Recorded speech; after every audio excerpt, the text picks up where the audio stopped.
বিশ্বাস করেছিলাম বাংলাদেশ জামাত ইসলামী একটি নির্যাতিত মানুষের দল, মজলুমদের দল। কিন্তু গতকাল আমরা দেখতে পেয়েছি কুষ্টিয়ায় ছাত্র অধিকার পরিষদের নেতা কর্মীদের পায়ের রোদ কেটে দিয়ে তারা প্রমাণ করেছে জামাত ইসলামী এখন মজলুমদের দল নয়, তারা একটা জালিমের দলে রূপান্তরিত হয়েছে।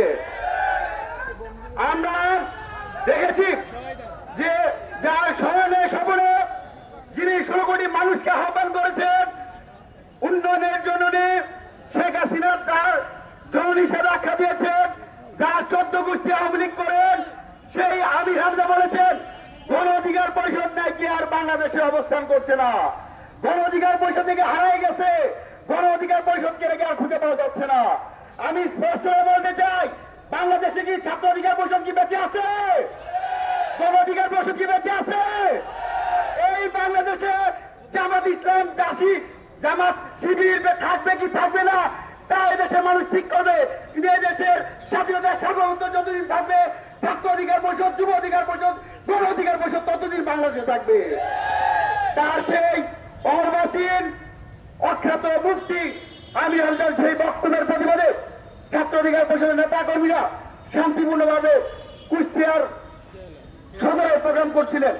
সেই প্রোগ্রামে আমির হামজা তার সাথে দেখা জামাত শিবিরের চেলাফেলা দিয়ে, গুন্ডাদের দিয়ে, লাঠি শুনে রামদা দিয়ে ছাত্র অধিকার পরিষদ সরকারি কুষ্টিয়া কলেজের সভাপতি সুহানকে তার নাকের হাড় ভেঙে দিয়েছে, তার হাত ভেঙে দিয়েছে।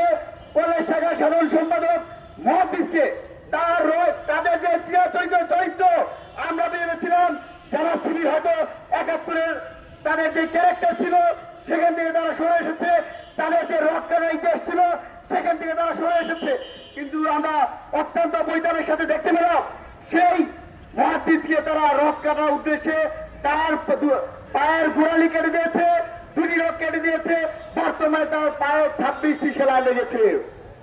আমরা ছাত্র অধিকার পরিষদের পক্ষ থেকে জামাত শিবিরের যে ঐতিহাসিক চরিত্র, সেই খুন খারাপি রক্ষাটা যদি এই অভ্যুত্থান পরবর্তী বাংলাদেশে তারা যদি অক্ষত রাখে, তাহলে দেশের সকল ছাত্র জনতা নিয়ে তাদেরকে প্রতিরোধ করে তোলা হবে। আমাদের বক্তব্য স্পষ্ট। আমরা দেখেছি মুফতি আমির হামজা একজন সংসদ সদস্য, তিনি বর্তমান সংসদের বিভিন্ন নারী যারা আছেন, সাংসদ আছেন, তাদের চরিত্র নিয়ে কথা বলছেন। নারী সাংসদের শারীরিক গঠন নিয়ে কাউকে বলা হচ্ছে তার বুড়ি বেড়ে গেছে, আরো অসৌজন্যমূলক আচরণ করছে। জাহাঙ্গীরনগর বিশ্ববিদ্যালয়ে বলা হয় সকালে নাকি সেখানে মদ দিয়ে কুলি করতে হয়।